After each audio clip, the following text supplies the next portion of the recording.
If there's one thing I've learned from navigating the brutal landscape of male existence, it's this. Most of what you think you know about confidence is a lie. They tell you to fake it till you make it, to stand tall, to smile more. They tell you it's about positive affirmations and visualizing success. All this time, you've been force-feeding yourself these empty platitudes, wondering why you still freeze when the moment demands action, why your voice still cracks, why you can't look her in the eye. You've swallowed the pill that confidence is an external performance, a mask you wear, but real confidence isn't an act. It's not about what you do or what you say.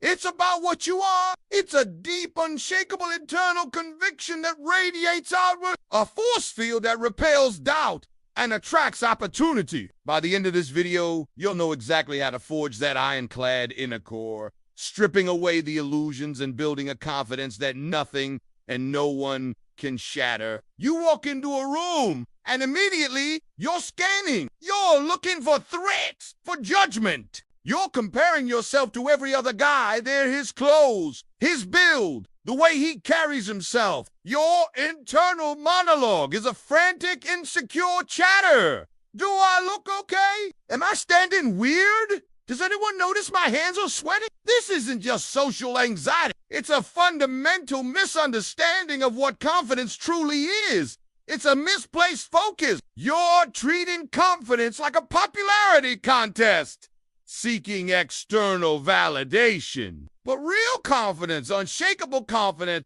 isn't about being accepted by others. It's about accepting yourself, flaws and all, and operating from a place of absolute certainty in your own capabilities. Think of a predator in the wild. It doesn't walk into a clearing wondering if the gazelle thinks it's strong enough. It is strong enough. It knows it is. Its movements are fluid, purposeful, driven by an instinctual. It doesn't need external validation from its prey. Its confidence is inherent. You need to cultivate that same primal. The common mistake you're remaking is chasing the feeling of confidence instead of building the foundation of it. You wait for courage to strike before you act. You want to feel confident before you approach that woman, before you speak up in a meeting, before you demand what you deserve. But confidence isn't a feeling that descends upon you. It's a byproduct of action. It's built brick by brick through repeated exposure to discomfort, through overcoming small fears, through facing down the voice in your head that tells you to retreat. You think you need to be confident to do hard things? The brutal truth is, you do hard things to become confident. Every single time you push past your comfort zone, every time you choose courage over convenience, you deposit another coin into your confidence bank. The challenge then is simple, but not easy. Identify one thing you've been avoiding because it makes you uncomfortable. Maybe it's striking up a conversation with a stranger, making a cold call, or going to the gym when you don't feel like it. Now, go do it. Do it imperfectly.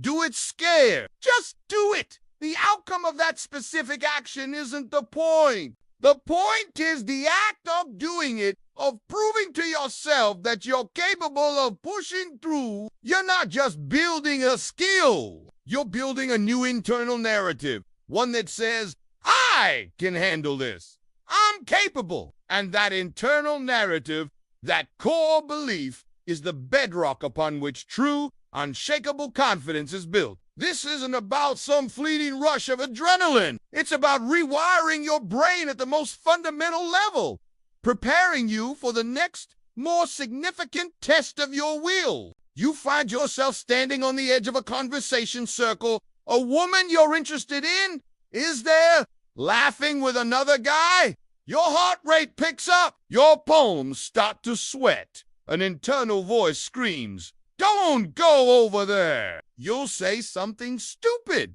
You'll make a fool of yourself. This isn't just a fleeting thought. It's a full-blown internal monologue paralyzing you. You imagine the worst-case scenario, stumbling over your words, being ignored, or worse, being subtly dismissed with a polite but firm smile. So you don't move. You rationalize it. Oh, they look busy. I'll just wait. But you're not waiting. You're retreating. Your seed in the ground, confirming to yourself and inadvertently to anyone observing that you don't belong, that you lack the fundamental right to exist confidently in that space. This is the psychological trap. You're letting your projected fears dictate your reality. You're operating from a place of anticipated rejection, which becomes a self-fulfilling prophecy. Every time you back down, every time you choose avoidance over action, you reinforce the belief that you are, in fact, not confident. The brutal truth is your internal thoughts are creating your external reality. That other guy, he probably doesn't have a perfectly smooth internal monologue. He likely has his own doubts, his own insecurities, but he acts despite them. He doesn't wait for confidence to magically appear before he engages. He engages, and confidence is the byproduct. The myth you've been fed is that confidence means never feeling fear or doubt. That's a lie. Confidence isn't the absence of fear. It's the mastery over it. It's feeling the fear, acknowledging it, and acting anyway. It's knowing that you might stumble. You might say the wrong thing. You might even be rejected. But that, it won't break you. Your value isn't tied to the outcome of a single interaction. Your worth is inherent. When you internalize this, the stakes drop dramatically. The fear of failure diminishes because failure itself becomes just another data point, another opportunity to learn, not a condemnation of your entire being. Think of a seasoned warrior. He doesn't go into battle expecting to be immortal. He knows he might get hit. But his confidence isn't in avoiding a hit. It's in his ability to endure it, to learn from it, and to keep fighting. That's the kind of resilience you need to cultivate. You must shatter the illusion that you need external validation to feel good about yourself. The raw truth is that genuine confidence scares off the weak and attracts the strong. When you walk into a room, not seeking approval, but simply being, you become a magnet. When you speak your mind, not to impress, but because you have something to say, your words carry weight. When you approach a woman, not needing her approval, but genuinely curious about her, you become intriguing. The provocative question here is, are you willing to burn down the old, weak version of yourself, the version that lives for external validation, and rise from the ashes as the man who trusts his own inherent worth? Because until you are, you will always be a prisoner of others' opinions, and your confidence will remain a fragile facade, not an unshakable fortress. This radical shift in perspective is the only way to genuinely unlock the next crucial step, embodying your own masculine power. Step 1, embrace the discomfort. You crave comfort. You've been conditioned to avoid pain, to seek the path of least resistance. This is the death of confidence. True power is forged in the crucible of discomfort. Think about the last time you felt truly alive, truly capable. Was it lounging on the couch? Or was it pushing yourself beyond your perceived limits? A gut punch example. You see a beautiful woman across the room. Your stomach clenches, your throat tightens. The comfortable thing to do is stay put. Scroll on your phone. Pretend you don't notice her. The uncomfortable thing is to walk over, make eye contact, and initiate a conversation, even if it's just a simple, hey. You need to stop running from these moments. You need to actively seek them out. Every time you lean into that discomfort, you are sending a powerful message to your subconscious. I am capable.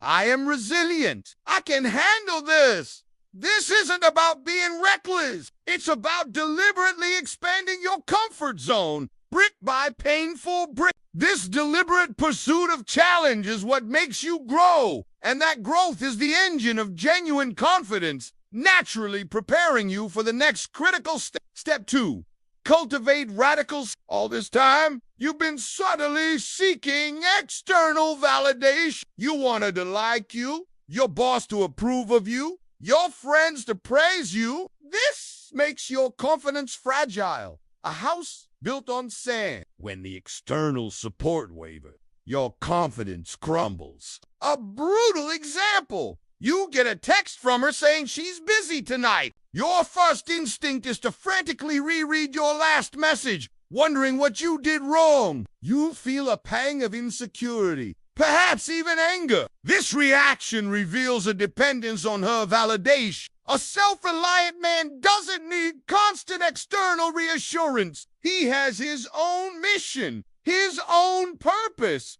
and his value is derived from within. You need to detach your self-worth from the opinions and actions of others. You need to become your own primary source of approval. This means having a life so rich and engaging that her absence, or anyone's absence, doesn't derail your entire day. It means making decisions based on your own values, not on what you think will impress someone else. When you are truly self-reliant, you become a rock, unmoving, a force that others naturally gravitate towards, which leads directly to the third, often misunderstood principle. Step 3, master the art of detachment. This isn't about being cold or it's about releasing your emotional grip on outcomes, especially in interactions with women. The nice guy is desperate. He's emotionally invested before anything has even happened. He tries to control the outcome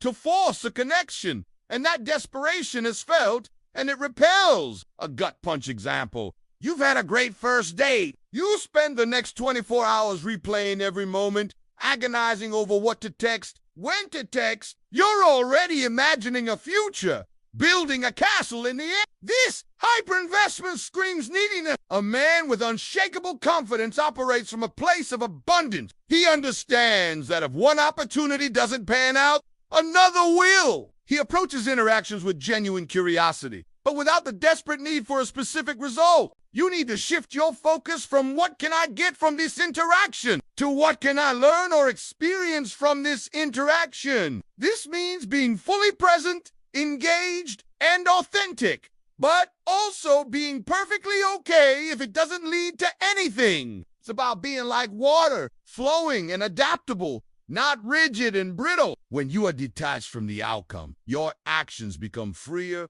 more authentic, and paradoxically, more attractive. You stop chasing and you start attracting. This isn't a trick. It's a fundamental truth of human psychology. You don't get her back by waiting. You get her back by never needing her again.